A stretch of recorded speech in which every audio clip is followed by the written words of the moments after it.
It's 10 o'clock. This is Sky News at 10, our top story. Polls close after a set of elections which could show that England has entered a new era of five-party politics. A major shake-up in Donald Trump's top team, with his national security advisor shunted out of his post following a security blunder last month. A deal made in the Vatican. The White House hails a minerals deal with Kyiv. It says will help secure a free, peaceful and sovereign future for Ukraine. The hottest start to May on record, bringing temperatures of 29 degrees Celsius and a safety warning from the authorities. Plus, the Football Association announces a ban on transgender women playing women's football in England from next season as the fallout from the Supreme Court ruling continues. And we'll take a first look at tomorrow's front pages. That is in our press preview from 10:30 right through to midnight.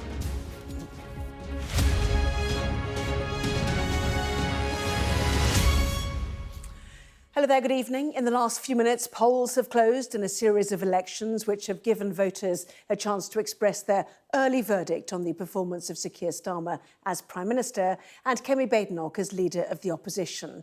If those verdicts are negative, then all eyes will fall on which parties capitalise on disenchantment, with some predictions that we could be entering a new era of five-party politics in England.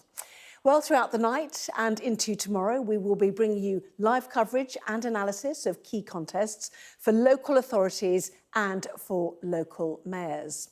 But the first major indication of the contours of public opinion may come in the only Westminster contest today. Our political editor, Beth Rigby, joins us now from Widnes, where the count for the Runcorn and Hellsby by-election is set to get underway. Hello to you, Beth. Remind us then about this seat and what your political antenna is picking up. A healthy majority, of course, for Labour at the general election there.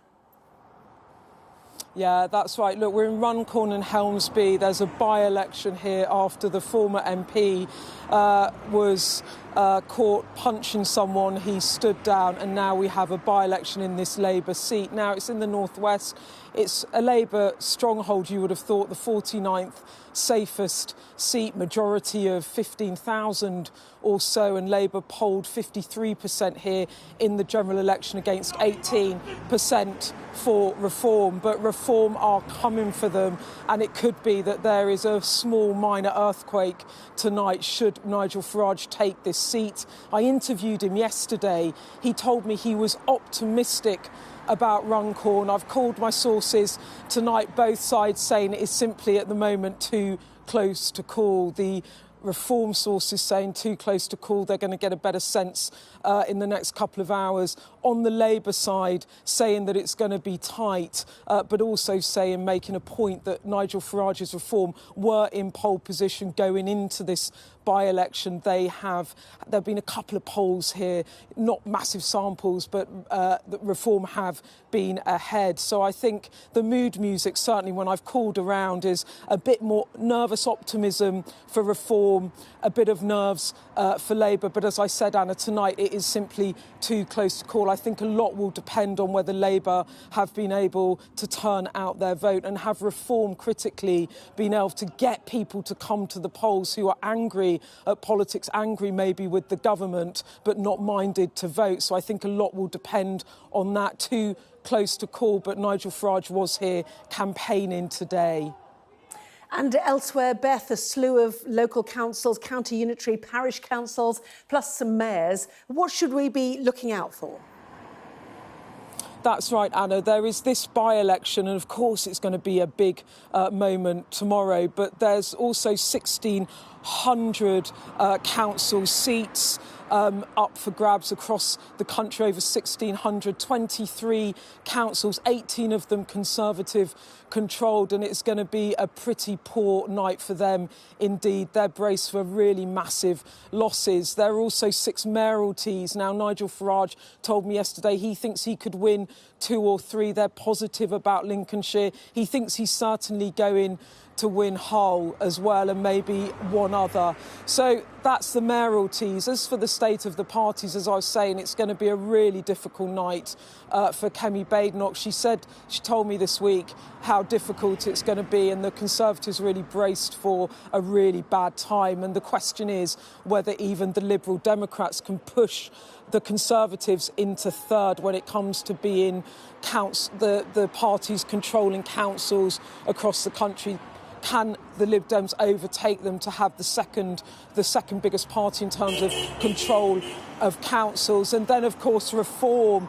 Can Nigel Farage turn momentum into the polls, into real power? Can he win a couple of mayoralties? Can they take control of some councils? So this is a massive test. And it's also a more profound thing, I think, Anna, about whether or not we really are moving from a two-party system to a multi-party system, 5 parties with the Lib Dems, the Greens, the Reform challenging the Conservatives and Labour. I've got some bits and pieces in from the parties just as the polls are closed. This is Reform. They say we fought a strong campaign. The two major parties are more fearful of the results tonight than we are. We've got from Labour, if I can find it. Sorry, let me see what Labour have said. Labour have said these elections are always going to be a challenge, being held largely in areas dominated by the Conservatives. And I think you'll see tomorrow a Prime Minister just trying to get on with the job. So, look, as it stands, all eyes on Reform to see if they can make those big gains. Labour looking at a difficult night. Conservatives, it's going to be really, really, really tough for them. And the Liberal Democrats, could they have a very good night as well? So we're going to go into tomorrow, and it will all be about the rise of the other party, not dissimilar actually from what happened in the general election in 2024 when the two main parties got their lowest vote share ever. It seems that trend is continuing. Some fascinating results to come. Beth, for the moment, thank you very much indeed. Well, a reminder that you can get full coverage of all those election results in our special programme. That's from midnight with Jonathan Samuels, with coverage all day tomorrow with Sophie Ridge. Stay tuned for that. Now, our other top story tonight, Donald Trump, the man who gained TV fame with his slogan of "You're fired" on The Apprentice, managed to make it through his first 100 days without any major turbulence in his top team. Today, that changed with a significant reshuffle, the highlight of which was the removal of his national security advisor, Mike Waltz, moved instead to the more junior role of US Ambassador to the United Nations.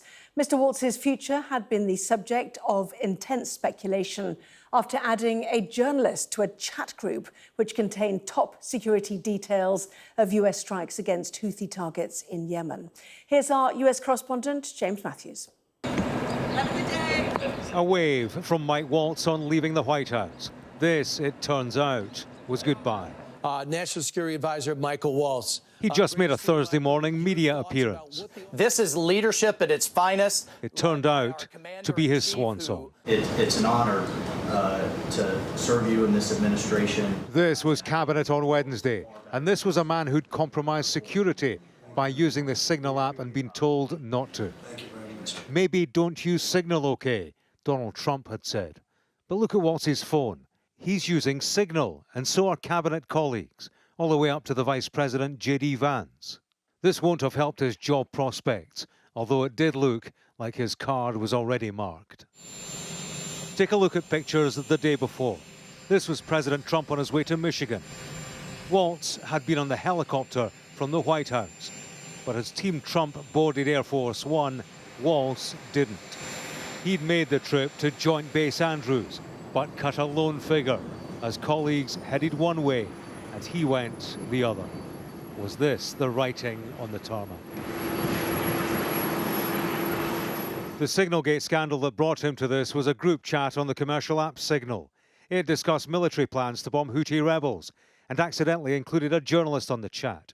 Waltz set up the group and signed the security breach with a fist bump, flag and fire emojis. It was group chat simultaneous with US aircraft strikes in Yemen. Critics say it compromised the safety of US personnel. Mike Waltz said he took full responsibility. Great people that are here. On National Prayer Day at the White House, the president did a team roll call. Marco Rubio, unbelievable. John Ratcliffe, Scott Bessent, Jamieson Greer, Tulsi Gabbard, Howard Lutnick. There was no name check for the man who'd checked out. But Mike Waltz isn't the only player in Signalgate. Donald Trump is standing by his defense secretary. Pete Hegseth, who's doing a fantastic job. Pete, thank you. Pete Hegseth shared strike details in a second group chat with his wife and brother. Both have roles at the Pentagon, but not top-level security clearance. And then, on Thursday afternoon, came this from the president. He posted, "I'm pleased to announce that I will be nominating Mike Waltz to be the next United States ambassador to the United Nations." The whiplash president said Secretary of State Marco Rubio will take Waltz's national security role in the interim. But watch this, the surprise from his press spokesperson.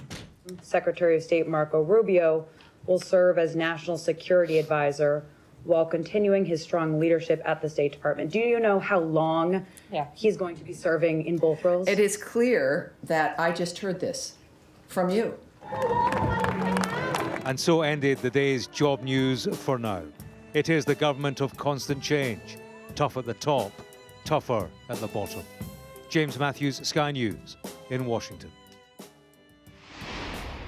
So James joins us live now. Hard to keep track of Trump's national security advisors in his first term, James, but was this just delayed reaction to Signalgate? Yeah, I think it was, Anna. You know, it's been that you're fired, you're hired kind of a day from the apprentice boss, hasn't it? Mike Waltz, I think his card was marked when this scandal broke. But of course, this week, Anna, is the week of the 100-day milestone. Trump fully realised that was the day that his performance, his presidency, would be placed under tight scrutiny, would be assessed, measured. And I think he didn't want the blot on his copybook prior to that. I think now he sees the opportunity for a reset and to make the move that political expediency would have demanded was made and would have brought about in most other places from most other presidents. But Trump, you know, didn't want to give the win to his critics and to his opponents too much, although, you know, this is a blow, make no bones about it. The blow softened, of course, by shifting Waltz to the United Nations. But he's a man who had to go. He called in to question the judgment and the credibility of Trump himself, the ultimate boss who placed him in that most senior of positions. And of course, you know, the questions don't stop here, because I mentioned Pete Hegseth. He's a man who's actually been part of two Signalgate scandals. The first one that did it for Waltz, but a second one when he shared information with his wife and brother, and yet he continues on. I think the reason for that, Anna, is because he's a man who's welded to President Trump. They have a close relationship, and Trump invested much political capital in shoehorning him into that position in the face of much considerable political opposition. That's why, having made that investment, it would be a bigger blow for Trump to get rid of Hegseth. But it's still a cloud over Trump, his credibility and his presidency. James, live there in Washington. Thank you. Well, Donald Trump may have shuffled his pack this evening, but earlier the White House gave its first reaction to the deal signed last night to give the US access to Ukraine's mineral wealth. And in a boost to Kyiv's prospects of securing a viable peace agreement with Russia, the White House press secretary said that the deal would help secure what she called a free, peaceful and sovereign future for Ukraine. Here's our international affairs editor, Dominic Waghorn. Daily Russian attacks like these last night on the southern Ukrainian city of Odessa have not been enough to persuade Donald Trump to do more to help Ukraine. But Ukraine has long hoped that this, its huge mineral wealth, would, dangling the prospect of sharing it with America to tempt the US president to give them what they need. Don't tell us what we're going to feel. You're not in a good position. You don't have the... At first, it seemed to backfire. The two countries fell out in negotiations over the deal, culminating in this spectacular row in the Oval Office. But after intense diplomacy, there was a breakthrough. This was the turning point. A meeting at the Pope's funeral where we're told President Zelensky persuaded President Trump there was a deal worth signing. The White House says the minerals deal is good for both countries. This partnership represents the United States taking an economic stake in securing a free, peaceful, and sovereign future for Ukraine. This partnership establishes a fund that will receive 50% of royalties, license fees, and other similar payments from natural resource projects in Ukraine. And in Ukraine, President Zelensky was hailing the deal as a breakthrough in his diplomacy with the US. We now have the first result of the Vatican meeting, which makes it truly historic. We're looking forward to the other results of our conversation. Under the deal, America will be given priority, investing in exploiting Ukraine's mineral resources, and will years later reap much of the profits. Veteran US diplomats say that helps Ukraine too, by giving the US a stake in their country's future. This deal is very much in the interest of the United States. We cannot be dependent upon our adversaries like China or Russia for rare earth and critical minerals. And it's very much in the interest of Ukraine, which needs to strengthen its relationship with the Trump administration. This gives Trump a reason in his own terms for doing the smart thing for the United States and a good thing for Ukraine. The deal won't, as had been feared, force Ukraine to use its natural resources to repay the aid it's already been given by America, something Ukrainians welcomed. American companies will come to Ukraine, and that could stop our crazy neighbour. What else can we count on? The first version was terrible for us. From what I've seen, the new version seems much more beneficial for my country. But it doesn't include US security guarantees for Ukrainians, which they had hoped for. That will be welcome in Moscow, where there may be some concern at closer ties between Kyiv and Washington. But Donald Trump is also threatening to walk away from this conflict and take US support with him. That would be a massive blow to Ukraine. Whatever the benefits of the deal, it's just signed with him. Dominic Waghorn, Sky News. Now, today was the UK's hottest 1st of May on record. 29.3 degrees Celsius was recorded at Kew Gardens in southwest London, beating the record set in Lossiemouth in Scotland 35 years ago. But with the warm weather came safety warnings from the authorities. Here's our science correspondent, Thomas Moore. Summer has come early and Britain basked in the unusual warmth. Lidos became oases, parks became pitches, and idyllic spots to sunbathe. As temperatures reached a new high for the start of May, a balmy 29.3 degrees in Kew, West London. It's gone from being really nice, now it's a teensy bit too hot today, so we're like aiming for the shade. But yeah, I think it's taken us all a bit by surprise, hasn't it? Yeah. 29 degrees. This is the first time we're experiencing the hot weather, so this is a bit of a learning curve, I guess, but yeah, ice packs all the way. Ben's been really organised and packed wine, so that's been fantastic.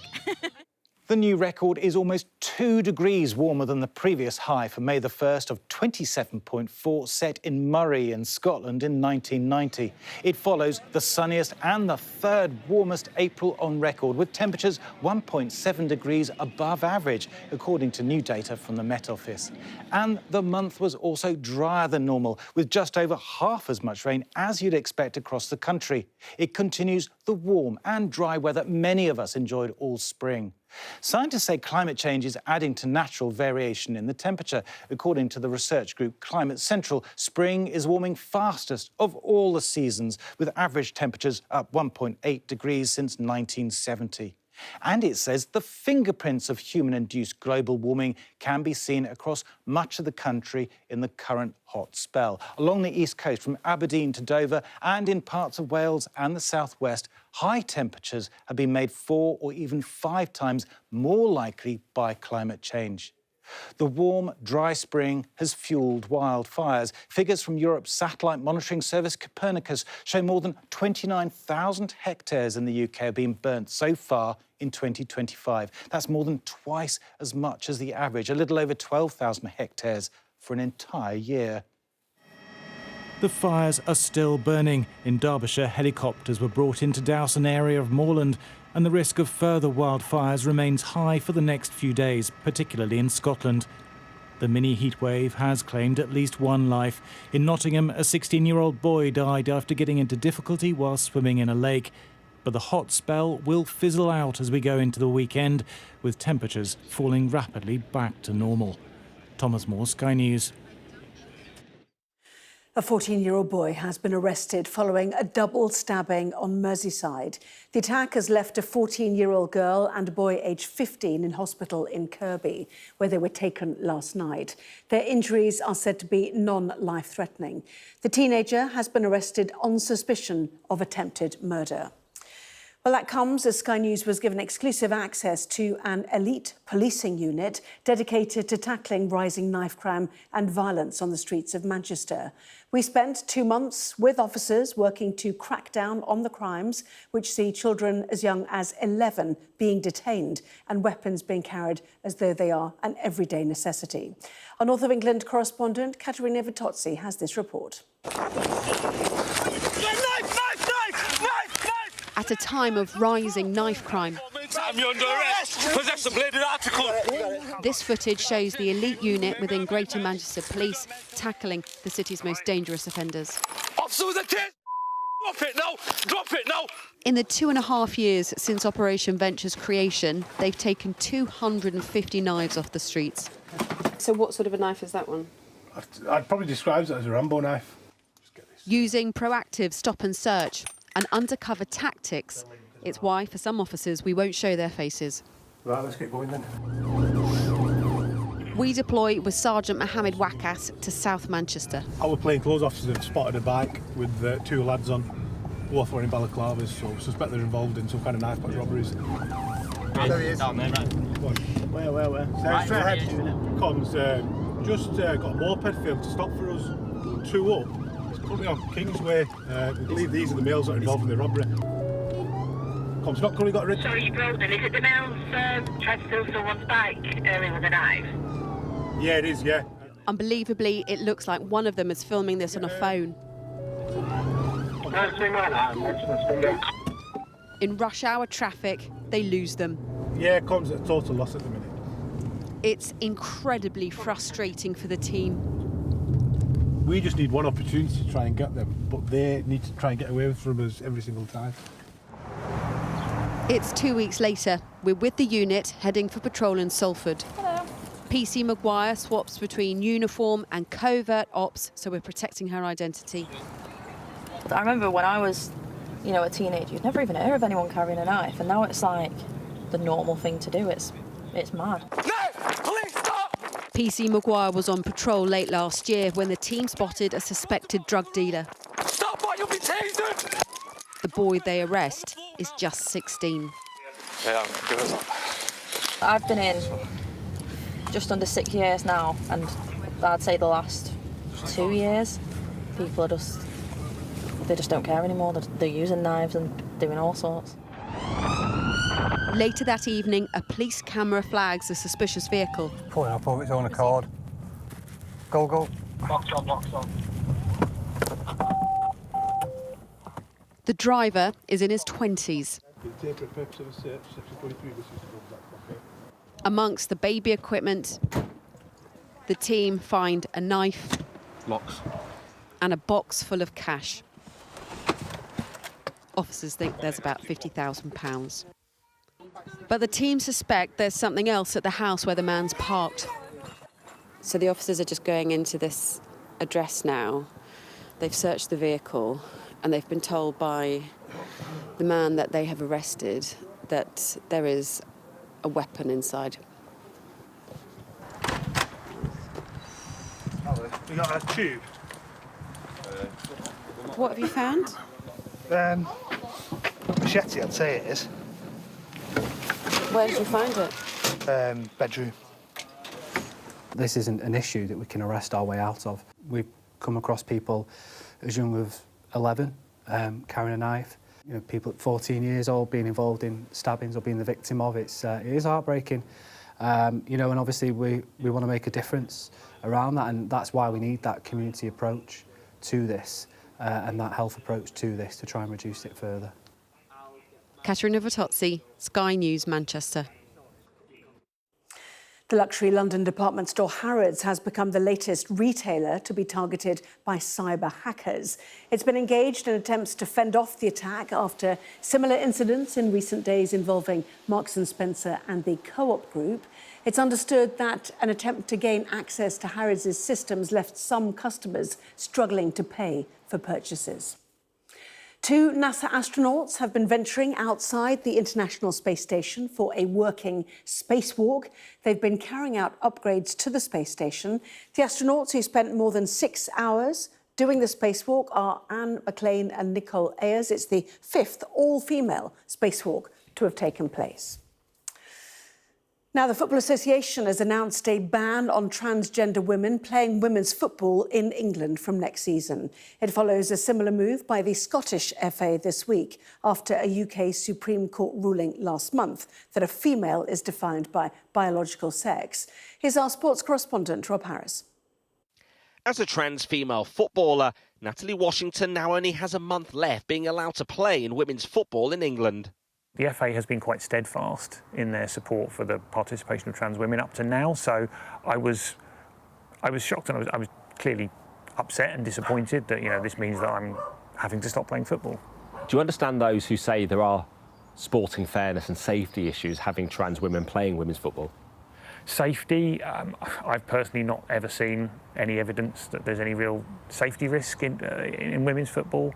I get bashed about on the pitch as much as anyone else does, and I think it doesn't, and I think the FA have actually been reasonably clear that it doesn't seem that that's driving any of this decision. It is purely one of fear of litigation and the change in the law. A Supreme Court ruling that a female is defined by biological sex, forcing change from the English and Scottish FAs. It's wonderful news, but it's really quite late. The FA did not have to wait for the Supreme Court ruling. It was always open to it under the Equality Act to exclude people born male, people who are male, people who have male advantage from the female category, because the female category exists in order to exclude those people. The FA had tried to remain inclusive. Only a month ago, its policy was updated to allow case-by-case interventions to ban trans women over fairness and safety concerns, while still allowing others to play with reduced testosterone levels. But announcing the ban from the 1st of June, the FA said, "We understand that this will be difficult for people who simply want to play the game they love in the gender by which they identify, and we are contacting the registered transgender women currently playing to explain the changes." There are only believed to be around 20 trans women playing in women's amateur football in England, with none in the professional game. The FA has told them to consider taking up refereeing or coaching instead. Therapy has also been offered. Internationally, there is no similar ban yet from FIFA, whose gender eligibility review has been ongoing for more than 3 years.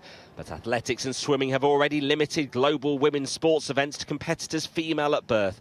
And in England, netball and cricket are following the FA's lead. While trans women will feel the pain of being excluded, moves to protect women's sport are being celebrated by campaigners. Rob Harris, Sky News. Well, staying with sport, could we be set for an all-English Europa League final? Manchester United and Tottenham earned comfortable wins in their semi-final first legs this evening.